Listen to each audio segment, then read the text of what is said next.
How is it going, you lovely lot? I've got a treat for you today. It's a transfer special here at Immigration FC. I have just finished the season, which was a bit of a weird end to the season, if I might say so myself. I left things last episode with 4 league games left to play. We played them all, 3 wins and 1 draw. But the weird thing about these games is they were spread out over 2 months. The season finale, the last game we won 3-0, it was played on the 9th of December. That's weird, because in Malaysia, if I just sort by players with contracts here at the club, you'll note players' contracts end at the end of November. Yet loads of teams in the league released players at the end of their contracts, but the league season hadn't quite finished. Fortunately for us, it didn't affect us too hard, and unfortunately for us, it didn't really make a difference either way. We've ended up finishing 4th, which I think is a great first season in the Malaysian Super League. I think we've built up a very good kind of core to the team, especially with the foreign players that we brought in, and if you'd offered me 4th at the start of the year, I probably would have taken it. Obviously, unfortunate that yesterday we couldn't close out the FA Cup, and of course we lost in the Piala Malaysia, the League Cup competition, but I do feel like there's reasons to believe that this is worth at least 1 more season in Malaysia to really try and make things happen. Anyway, we've got a transfer budget of £21,000 today. We've also got £2,000 in wage budget. I suspect we're going to spend that. Let's run the intro and get straight into things. So to kick things off today, let's have our 2028 season review here at Immigration FC, which starts with Jung being signing of the season. Yes, this man got 18 goals in 32 games. I actually think that Stevie Sharpie, should have got it. His average rating of 7.58 for the season, if I'm not mistaken, that is a club record, at least since I came in. It's a really great season for the Aussie. Of course, board expectation for this year was a mid-table finish. We surpassed that and then some. And to be honest, had we had a stronger start to the year, I do suspect that we could have been up there a little bit more in contention at the end of things. We had a pretty good season on the whole. But yeah, a slow start, which in the kind of the moment I thought was a good start, ended up being our undoing. Unsurprisingly, given the fact we were playing a division below the division we're in right now, last year, we have got a lot more money this season, more sponsorship, more broadcast revenue, financially, we're looking a little better. 51 shirts sold. It's not great, is it? Jung won Fans Player of the Year, Sharpie won Young Player of the Year, and you'll note here, I won Malaysian Manager of the Year. I'm going to take that. That is our first kind of proper, what feels like significant achievement as a manager. I say that. I think we did win Singaporean Manager of the Year, but this one feels a bit different, doesn't it, with the team that we've done it with. Now, in terms of the board expectations for the upcoming year, they want a top half finish and then to challenge for silverware longer term. I have only got 1 year left on my current contract. I do suspect this coming year is probably going to be my last year in Malaysia. Because just as a reminder to new viewers of the save game, the whole point in this save game is to get back to London, and I can't stay in Malaysia forever. So this year we got 14 league wins, that's worth 42 miles. We also got 53 league goals this year, and of course, I've quickly got to go and add up the goals and wins from cup competitions, because they all count too. And that included 6 wins and 16 goals. And that takes our mile total to just shy of 2,000 miles. The movement circle, you know what? It is starting to get a little bit bigger now, isn't it? I've talked about this before, but because of how spread out the nations are going to be kind of between, really, Iraq and India, I am potentially going to need to earn a little bank of miles here in Southeast Asia. I do feel like now in Malaysia, we probably have like a top 3 or top 4 side. I really want to give it 1 more year to try and earn either 500 miles from a cup win, or in a dream world, 1,000 miles for winning the league. I'll admit, that one does feel a little far-fetched. If I did want to move teams, Vietnam's maybe an option. Thailand, I think, is probably going to be the next logical step. But we have got countries like Myanmar, Bangladesh, Nepal, Bhutan, all loaded in this save game. I suspect at some point we're going to end up in one of these really random leagues, and Mark is going to have a lovely time where I feel like I just have to play him as striker, and he ends up being the best player in the league. It does, of course, go without saying that if the right job opportunity came up at the right moment, I would naturally probably have to look at the options and consider moving. I'm going to tell the players that next year we can get a top half finish. They love that. That's what I want to hear. I don't know why I've talked to them about anything else. Just enjoy your breaks, lads. Have a lovely holiday. Now, as I already mentioned, the season only finished a couple of days ago, but actually free agents became available at the end of November. I have already sprung to action in the transfer market. 2 pretty big additions going to be joining us over the summer. The first is Forzy. You know what, I'm nicknaming him Forzy now. He is Forzy for life. This guy, Malaysian international at 19 years old. He was playing for Pahang this year. They narrowly avoided the drop. They avoided, I think, relegation by a matter of a couple of wins. They were the one team just above the drop zone. He ran down his contract with them. If we just look at the Malaysian national team, he is in the national team, which naturally led me to think, I should probably sign him. Clayton Ramos, who's our current defensive midfielder, isn't the best player going forward, in all honesty. And also, he can't really play centre mid if I did want to go down kind of a centre mid route. As for Forsey, well, he is naturally a centre mid. In terms of the role you'd play him in at centre mid, maybe a deep line playmaker role could work for him. I mean, when you look at him in that role, he does suit it reasonably well. I think you have to remember, the context of our league, kind of having 9s in attributes is more than serviceable. The other role I did wonder if he could play is maybe either a defensive midfielder role or even maybe as a Carrilero.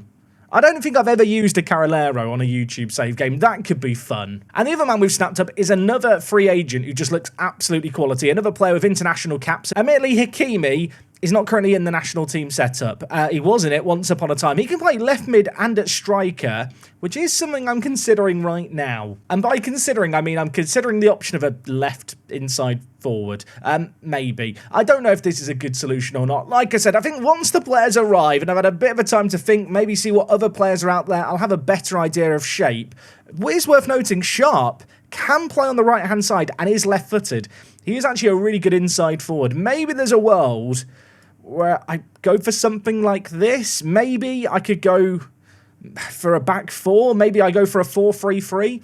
I don't really know yet. Anyway, those new signings arrived just before Christmas. I'm going to get to that date. We'll welcome them in, and who knows, maybe there'll be some more players to welcome in. Okay, I was going to come back when the transfer window opened. I'd come back a little earlier because the new season has arrived, everyone. I've been given the board expectations. A top half finish is the name of the game, but crucially, the league has reset, and with that, so has the season preview. Currently, we're in 5th place. I'm hoping with the new additions, which haven't yet arrived, we'll move up just a little bit. It is worth noting that Jung has found himself in the Media Dream 11, which is really, really great to see. He does currently only have 1 year left on his current contract, and he's got a bit of interest. He and a few of the other foreign players I've signed, I probably do need to get on contract extensions. Now, to be fair, Clayton Ramos here has recently signed a new deal. I made a little bit of an upsee with some of the foreign players I brought in, where I gave them optional extension clauses of 2 years. In fact, you know what? I think Jung is a great example of this. Yes, you can see an optional contract extension of 2 years. Now, you'll note he's in the last year of his contract now, but I can't trigger it. And the reason for that is, in Malaysia, foreign players are only allowed to sign 2-year contracts. Now, I don't know why that's the rule, but that is the rule, but it does mean I can't enact that clause in his contract. If I want to enact it, I've got to wait for his contract to completely run down, and in that time, he could just leave on a free transfer. So, lesson learned, don't do 2-year optional extensions, keep them to 1 year. Now, in terms of transfers, there is one new player I'm looking to bring in. I discussed that idea of maybe playing with wide attacking midfielders. This guy here, Nasri, would fit the bill perfectly. He is capped at youth level. My scouts absolutely love this guy. He can play on the left-hand side of midfield or up top, and I'll be honest, he is a bit of a pace merchant. But I don't really mind that so much, especially in an attacking option. Someone who may well end up just being a super sub option. Great stamina, great pace, great acceleration. Technicals are non-existent. I can look beyond that because he's just a really, really good player for a really reasonable price. You can see here on the scouting overview screen, he was just recommended to me. Shout out to the agents of Malaysia just offering players. There were a couple of other players offered to me. They're just not as exciting. Now, I must admit, already with all the current transfers going on, it looks like I'm going to be over the wage budget, which is a minor issue. There's plenty of transfer budget left, although, to be honest, at the moment, I'm just kind of looking at freebies. Admittedly, I might have used all the freebies now, because I think I've got in 3 great young Malaysian players. One thing that has just occurred to me is there any players at the club? Yeah, I was about to say, are there any players at the club who are free agents that I should just be releasing? You know what? This is going to solve my wage budget issues, isn't it? Okay, I've just released a whole load of these players. Suddenly, the wage situation doesn't seem nearly as bad. I mean, we're still a couple of £100 over the wage budget, but I suspect we can shift on a few players. Okay, it's Christmas Day. It's the day the transfer window opens in Malaysia, and 3 new players have arrived. It is just the 3 players I've already outlined. You can see here, I've already sorted out their training as well. Nasri here is going to be absolutely quality as a super sub option on the wing. Hopefully, if he gets called upon as a striker, he can do the job for us. And as for the other 2 players, I think they're going to help the team a lot. Hakimi Azim, of course, can play on the left and right attacking side of midfield or up top. That is very useful for a reason we're about to come to. And as for Forsey, he's really, really good at the back. There was part of me at one point that weighed up, could I play him at centre-back? I saw the free jumping reach and got scared. But now those players have arrived, I've had a little bit of a tactical tinker. This is currently what the first team is looking like and how I'm thinking we might line up for the coming year. And I have to admit, I actually really like the look of this lineup. Obviously, Jung has made it into the media Dream 11. He is rated very, very highly as a striker, and I've discussed how good Sharp's been this year. He did set the record for the highest average rating for an immigration player. I mean, look at this league form, 7.71 rating across 15 games. So maybe it is a little bit of a risk to move him out wide. I guess the nice thing with the new additions we've brought in is we can change the tactical system and be a little bit versatile if we need to be. Hakimi's going to be great. In the midfield, Ramos is going to hold down that defensive midfielder spot. No longer going to have 3 centre-backs behind him, though, so he's going to have to do a little bit more defending than perhaps he's used to. Forzi, I think, we are going to try as a Carrilero, and then Mark is going to get the free roam role alongside him as a centre-mid on attack to go forward and hopefully fill in this gap kind of between the strikers and the 2 inside forwards. I have been looking for a new goalkeeper. I don't love Asri the Small. There just isn't goalie options out there right now. And in terms of the defence, it's not really changed much this year. It's going to be Ong and Andrino at the back. Ahmed Zafri, I think, is probably better than Izzy in a back 4. Some people might suggest that I've just not learnt to forgive Izzy after the sending off in the cup final. They may well be right. I'm still annoyed by him. Look at his little face. It's a really annoying little face at that, but he's great going forward. Defensively, I do feel like Ahmad just offers a significantly better option for us. And at least right now, Ayman is still playing at right back. Would he still be there at the start of the year? I'm not sure. On the one hand, I feel like I should probably look for an upgrade. On the other hand, the wage budget is getting stretched thinner and thinner. Yeah, we still have the transfer budget. I am trying to sign players, but I do suspect I've got to move on a couple of players. I've been looking at players like Shahel Fikri recently. In fact, he's announced he's leaving on a free transfer. This guy's on £400. I really can't justify that. And Fadzarul Danel, I brought in as a free transfer this year. He's just not played for us. He's on £450 as well. If I could shift on these guys, I think it would really help the squad on the whole. They are just 2 players that stand out as earning far too much money for their ability.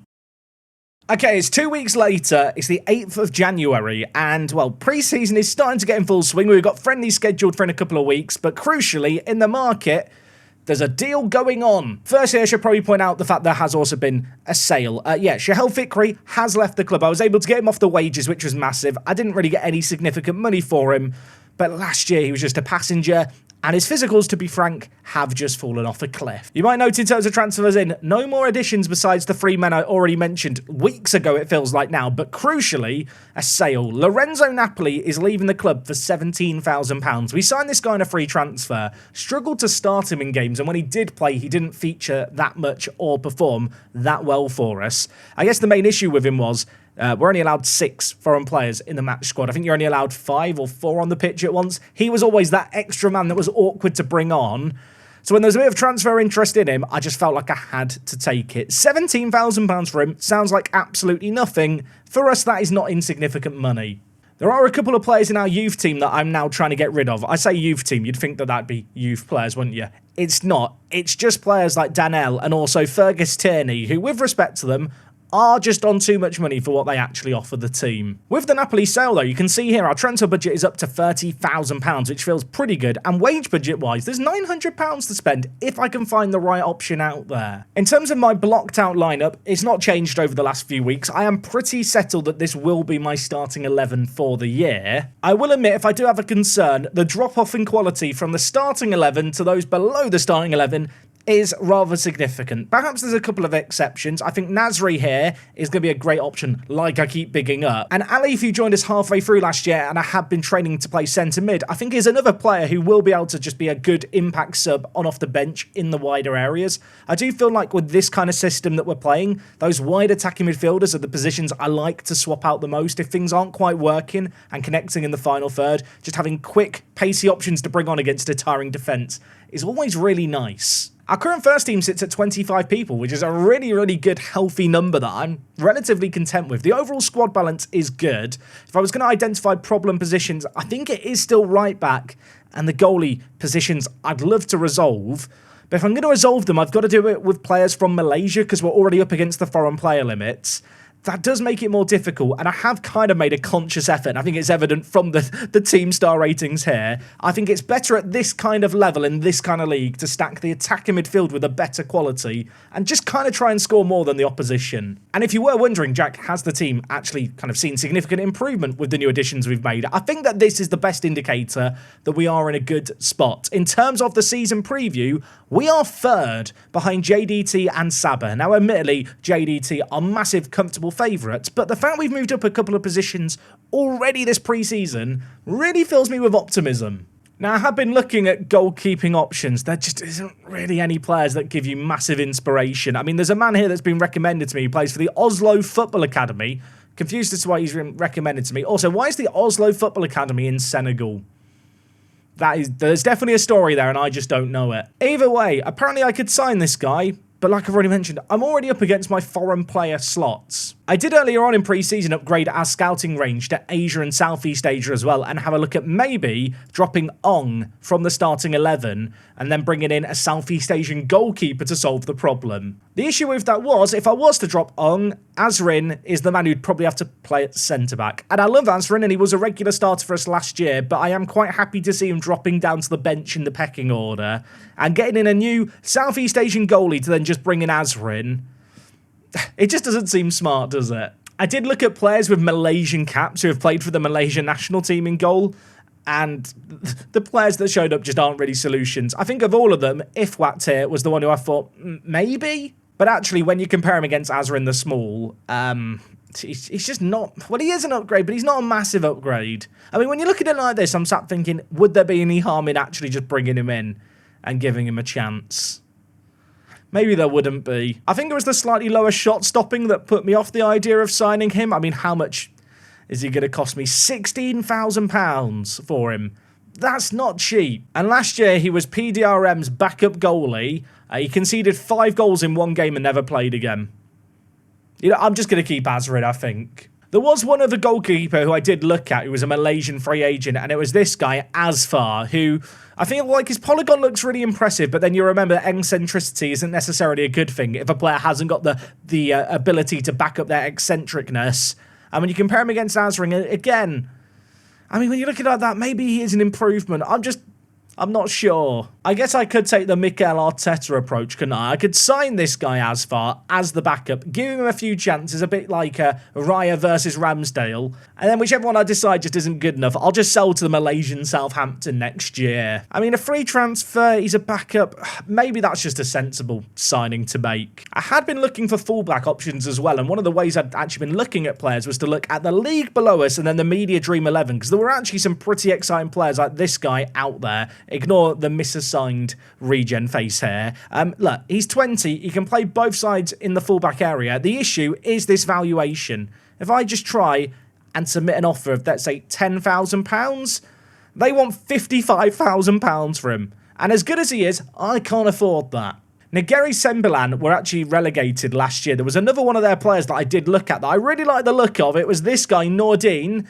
He went to Johor Darul Tazim's youth team. He'd rather play for their youth team than play for me, which I did take some offence to. Our opening game of the year is against Kuching. That game is just over a month away. At this point, I don't know if we're going to be signing that many more players. Our budget doesn't really allow it. There's not really that many options out there in terms of Malaysian players. They're going to have the quality to help me push towards a title this year. So maybe I'll just come back for that first game of the season. How does that sound? Oh, and just before we go forward, I did acknowledge it in the last transfer special, but I've been trying something new with these transfer specials, just different approaches to doing the videos. Let me know what you think of this kind of slightly more succinct format down below. It's less of the scouring through spreadsheets and hunting for players, though I've tried to keep a little bit of that in, but more just kind of keeping you up to date with all the happenings and goings in and outs at the club over the course of pre-season.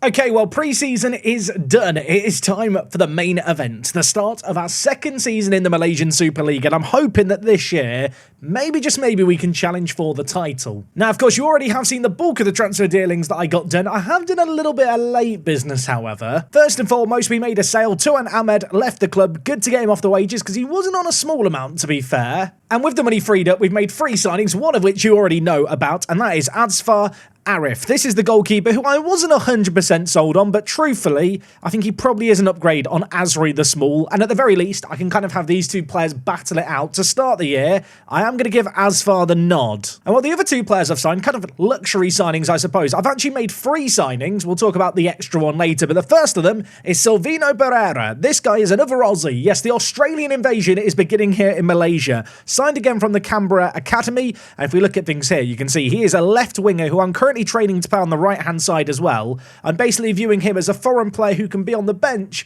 and when things aren't working in the final third, we can look to bring him on. Of course, in order to bring him on, I will have to sub off a foreign player, but it's just a nice option to have. And the other player I've signed is a player who I've signed to address a problem that came about last year where we had a few injuries at centre-back, and that is Tsuyoshi Iwata. He is a Japanese youth player. We actually signed him from a university team who's available on a free transfer. His agent very kindly offered him to us, and I really like the look of this guy. We snapped him up on deadline day. He won't be starting for us. He is a fringe player, but in an instance where maybe Andrino here gets injured or Ong gets injured, he's going to be a good little plan B. There's a small part of me that actually wishes I could play him over Ong on occasion, but sadly, Ong is our one Southeast Asian player, and, well, I'm not allowed to swap like for like here just due to the foreign player rules. I know I've talked about this before, but just to remind you, you're allowed 6 foreign players in your match squad, 5 on the pitch at any one time, but of those 5 players, 1 has to be Asian and 1 has to be Southeast Asian. Then you can only have 3 players from the rest of the world. And while speaking of bonus players, yeah, there is one more player to talk about here. Abraham Clements. Yes, I've signed another Australian. I have an addiction, I'll admit it. He is a young 17-year-old who will join us following his 18th birthday.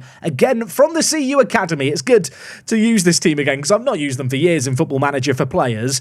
And I'll tell you what, he's a good little option to have. A right winger who can play up top. Probably won't start a load of games for us, but as one for the future, you can't really be mad. And with all those additions, we still sit firmly planted 3rd in the media prediction. Also worth noting that Wan Hassan Nasri here, who I've signed to be a super sub on the bench, is for some reason in the media dream 11. And I say for some reason because he's not currently in my starting 11, and I do just think Hakimi is a better player. Am I crazy if I just compare these players? Maybe pace is more important than I realise. I just think Hakim is the correct option, but if it doesn't go to plan, having the guy in blue on the bench, pretty bloody exciting. Now, Kaching are our first opposition today. Media prediction of 8th, so a mid-table team that we're predicted to finish ahead of at home. We really should be beating them. Also, fun fact of the day, apparently their manager is part Smurf. Yeah, I don't know what's going on with the lighting. He's looking a little blue. Anyway, in terms of team news for today's game, AA, the new goalie, is in at the back. The back 4 unchanged from last year. Ramos and the Space, of course, holding their positions in the midfield, but Forzi